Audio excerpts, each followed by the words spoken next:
This is an underrated pro tip. A bad interview chair can ruin the shot. Comfortable, fluffy chairs are no good. Chairs with high backs that can be seen in the shot are no good. Chairs with wheels that rock and swivel are no good.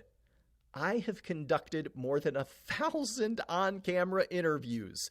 People sink into their comfy chairs. They slouch into a high back. They rock and swivel in office chairs. None of it looks good on camera during an interview or talk-to-camera shot.